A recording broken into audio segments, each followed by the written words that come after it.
Good evening, my name is Tina Imami presenting you with world news for Piam Javan TV. A royal baby is born. It was the biggest news of the world yesterday.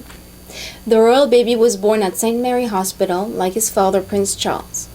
Prince Charles' sister, Princess Anne, also gave birth to children, Peter and Zara Phillips, in this hospital, among British royals. Crowds have gathered outside of the hospital, waiting for the royal baby. About 7 p.m. in London, Kate Middleton and Prince William introduced the king in front of the hospital and returned home to Kensington Palace. Upon their arrival, they were greeted by Aunt Pipa and her boyfriend, Nico Jackson. It was an exciting and emotional day for the couple and many around the world. Dozens fear dead as boat carrying asylum seekers sink off Indonesia. A boat carrying up to 170 asylum seekers has sunk off the south coast of Indonesia, with dozens thought to have been killed. It is believed the boat has been heading for Australia. Up to 60 people were feared dead early Wednesday after the boat bound for Australia sank off the Indonesian island of Java, Australian media reported. The Australian Maritime Safety Authority, MSA, confirmed that a rescue operation was underway in a bid to find survivors.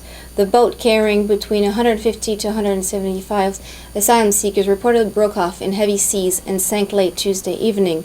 The passengers were believed to have mostly been from Iran and Sri Lanka. News agency AFP reported more than 100 people have been rescued, although that figure remains unconfirmed. Al-Qaeda takes credit for Iraq prison breaks. Al-Qaeda has claimed responsibility for liberating about 500 inmates in raids on Iraqi prisons. In recent months, militants have regained momentum in the country. The Islamic State of Iraq and the Levant claim to have deployed suicide attackers, rockets, and 12 car bombs, killing 120 security forces in the attacks in Taji and Abu Ghraib. Iraqi officials have said, however, that the attackers only killed about 30 members of the security forces, not 120, along with at least 21 prisoners and 10 militants. Both the Al-Qaeda affiliated group and Iraqi officials estimate that about 500 prisoners were liberated in the attacks. The group claimed that Monday's attacks came a year after the leader of Al-Qaeda Iran's branch, Abu Bakr al-Babi, launched Breaking the Walls to free imprisoned members. Al-Qaeda called Monday's operation Conquering the Tyrants, a bold raid blessed by God that followed a series of earlier attacks that shook the pillars of the Safavid project, a reference to what Sunni Muslims see as undue Iranian influence over Iraq and its Shiite-led government. EU ministers vote for Hezbollah terror ban. The EU has decided to blacklist the paramilitary wing of Lebanon's Hezbollah movement.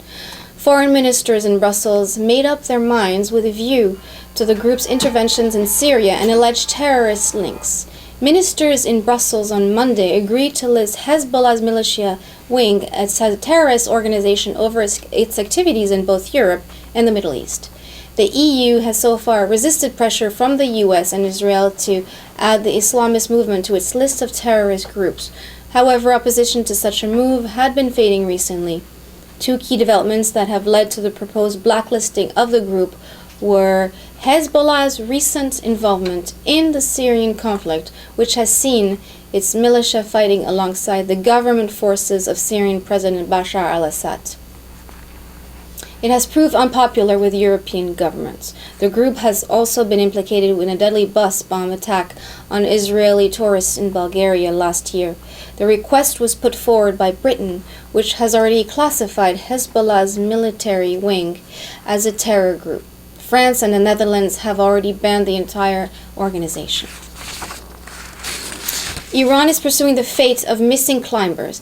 The Iranian Foreign Ministry said on Monday that it was pursuing the fate of the Iranian climbers who had gone missing in the northern mountains of Pakistan.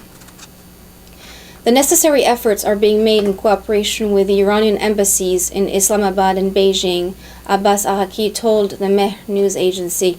According to Dawn.com, an Iranian climber has died, another has gone missing, and yet another has been stranded about 78,000 meters while descending from the broad peak after conquering it. According to sources, 9 climbers from different countries scaled the peak and began descending. 6 of them reached the base camp, Dawn.com reported on Monday. On Sunday, an army helicopter tried to rescue the stranded Iranian climber but did not succeed due to inclement weather. With a height of 8,000 meters, the broad peak, also known as K3, is the 12th highest mountain of the world. It is located on the Pakistan-China border in the Karakoram mountain range about 8 kilometers from K2. According to AP, the head of a mountaineering group in Islamabad confirmed that rescuers had called off their search for the 3 Iranian climbers. Manzoor Hussain, the president of the Alpine Club, said his outfit was coordinating the expedition and that the 3 Iranians successfully ascended the summit of that broad peak. He said the men sent a call for help while descending the peak, saying they were exhausted and had run out of food. Mr. Hussain said rescue teams were dispatched but failed to find them. He said the 3 men were last in touch with their homeland via satellite phone on Saturday. United Nations Security Council Resolution 598. It is not a security code and is a resolution which was addressed to end the war between Iraq and Iran. United Nations Security Council Resolution 598 reminds us of the end of 8 years of war between Iran and Iraq. The Council expresses concerns that despite calls for a ceasefire, the conflict between Iran and Iraq continued with heavy loss of life and material destruction. Deploring the initiation and continuation of the conflict, and 25 years ago, finally, Khomeini drank the poison cup to which accept the ending of that war. Both Iran and Iraq had accepted Resolution 598 on July 20th, 1988. However, Iraq decided to make a final push and attempted to invade Iran once again to permanently occupy Khuzestan and western Iran, its initial goal of starting the war. Iraqi army attacked Khuzestan province, beginning with chemical and air strikes, and at the end pushed towards Khorasan. However, Iran had anticipated the attack and used its air force in conjunction with surface-to-air missiles to defeat the larger Iraqi air force. The Iranian forces then took to offensive on July 25th and reobtained 230 square miles of Iranian territory, Iraqi in Operation Mersad. Both sides eventually withdrew to the international border of the coming weeks, with Resolution 598 becoming effective on August 8, ending all combat operations between the two countries. New cabinet. Rouhani, the elected president of Iran for the next 4 years, has constituted his cabinet. Tabesh, the Iranian parliament representative, has mentioned 8 of these individuals. Jahangiri as vice president, Zarif as foreign ministry, Najafi as education ministry, Viseh as trade ministry, Hashemi as healthcare ministry, Akhondi as roads and urban development, Zahan Ghaneh as Petroleum Ministry, Shichian as Energy Ministry. U.S.-sponsored Mideast peace talks facing failure. U.S. Secretary of State John Kerry has forged a tentative agreement between Israelis and Palestinians on renewed peace talks, but the two sides still face fundamental disagreements about the preconditions for negotiation. But both the Israelis and Palestinians have remained mum over the details of prospective talks, delegating the public relations job to Kerry. And the U.S. Secretary of State has told the press only that the two sides have agreed to sit down with each other at the negotiating table. The chief Israeli and Palestinian negotiators, Tzipi Livni and Saeb Erekat, would begin preliminary talks in Washington within the next week or so, according to Kerry. Military's role in Egypt, no cause for concern. Egypt's army chief surprisingly takes the post of deputy prime minister in the interim government. The step has raised concerns that the army plans to permanently interfere in the crisis-ridden country's politics. Interim Prime Minister Hazem El-Bablawi didn't take long to get his team together. In just a few days, he assembled a provincial team of experts for his cabinet. But he surprisingly handed the post of Deputy Prime Minister to the head of Egypt's military, General Abdel Fattah el-Sisi, who is also Egypt's defense minister. This has raised fears that the army could continue to hold the reins after it ousted President Mohamed Morsi 2 weeks ago.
now continuing the news. Opposition's infighting plays into Assad's hand. Moderate and jihadi groups have for months battled together in the attempt to overthrow President Bashar al-Assad's regime. But in recent weeks, infighting amongst opposition groups has become more frequent. The clashes among Assad opponents have intensified in the wake of the recent killing of a leading Free Syrian Army, FSA, commander by a jihadist group. The FSA said Kamal Hamami, a member of the opposition's Supreme Military Command, was shot dead by Al-Qaeda militant in the coastal province of Latakia. Hamami's killing follows rising tensions over the past year between moderate secular and extremist jihadist fighters in Syria who share the one goal of ousting Assad but have different long-term objectives. Seized ship exposes North Korea's hidden trade. Authorities recently seized a North Korean ship as it tries to cross the Panama Canal with undeclared weapons aboard. Experts view this as a further indication of Pyongyang's secretive barter trade system. At first, it looked like just another inspection. Panamanian authorities had been tipped up by a North Korean ship coming from Cuba might be carrying drugs, but what officers found aboard the 14,000-ton Chang as it headed into the Panama Canal on Monday, July 15th, was anything but ordinary. Hidden under some 240,000 white sacks of Cuban raw brown sugar were 2 anti-craft missile systems, 9 missiles in part and spares, various MiG-21 aircraft parts, and 15 plane motors. The ship's crew, consisting of 35 North Korean nationals, was detained after allegedly resisting the search. The vessel's captain is said to have attempted to commit suicide. Experts believe that North Korea has a track record of repairing, upgrading, or servicing military equipment for states that use old Soviet or Chinese weaponry in exchange for commodities. The North Koreans might be poor and not really be able to afford foreign weaponry, but it is much more sophisticated than their vast stockpiles of aging Soviet-era equipment. But this example shows that when they really need the equipment from foreign countries, they find ways of acquiring it. South Korea's Iran crude imports rise by 12%. South Korea's crude imports from Iran total 4 million barrels in June, showing 12% rise comparing to May, during which the country had brought 3.67 million barrels of Iranian crude oil. South Korea's oil imports, however, fell nearly 23.1% from a year ago. On June 5th, the U.S. State Department renewed 6-month waivers on Iran's sanctions for China, India, and 7 other economies in exchange for an agreement to reduce purchases of oil from Iran, the state-run Korean National Oil Corp reported. Waivers on U.S. sanctions have been granted twice in China, India, South Korea, and other Asian buyers. Japan, another top buyer, won its 3rd exemptions during an earlier review period. Iranian Oil Minister Rostam Qasemi has already said Iran has significantly developed its capacities to ship oil overseas despite U.S.-led sanctions. Iranian researchers designed paper-thin electronic skin. A team of engineers at California University, led by an Iranian researcher Ali Javeh, UC Berkeley Associate Professor of Electrical Engineering and Computer Sciences, has created the first user interactive sensor network on flexible plastic. The new electronic skin, or e-skin, responds to touch by instantly lighting up. The more intense the pressure, the brighter the light it emits. "We are not just making devices, we are building systems," said Javeh. With the interactive e-skin, we have demonstrated an elegant system on plastic that can be wrapped around different objects to enable a new form of human-machine interfacing. In addition to giving robots a finer sense of touch, the engineers believe the new e-skin technology could also be used to create things like wallpapers that double as touchscreen displays and dashboard laminates that allows drivers to adjust electronic controls with the wave of a hand. Javeh's lab is now in the process of engineering the e-skin sensors to respond to temperature and light as well as pressure. Farhadi's movie screened in New Zealand International Festival. An Iranian film by the internationally acclaimed director Asghar Farhadi, The Past, is screened in New Zealand International Film Festival. The festival, which opened on July 18th, is hosting Farhadi's newest project on Sunday. The French-language film was screened at the Paris Cinema Film Festival, which ran on July 9th. The Past, which is Farhadi's 6th directorial experience, and first one in a foreign country was shot in the French capital, Paris. Farhadi's immigrant romantic drama depicts the story of an Iranian man who deserts his French wife and 2 children to return to his homeland. When he comes back to Paris upon his wife's request for a divorce, he encounters with a complicated situation of the family there.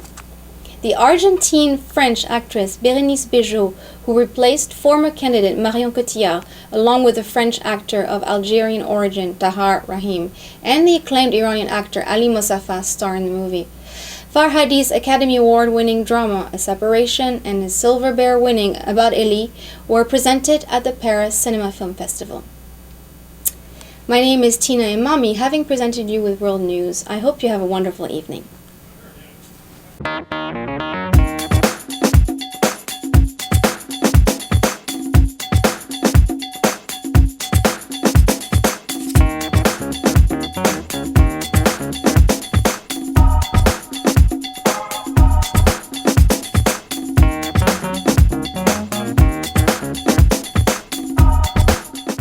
تبلیغات شما با بخش بازرگانی پیام جوان رساتر از همیشه، فراتر از مرزها، همراه با آخرین تکنولوژی روز در مجله، اینترنت، تلویزیون و تلفن همراه برای همگان قابل دسترسی است. با ما باشید تا همیشه جوان باشید.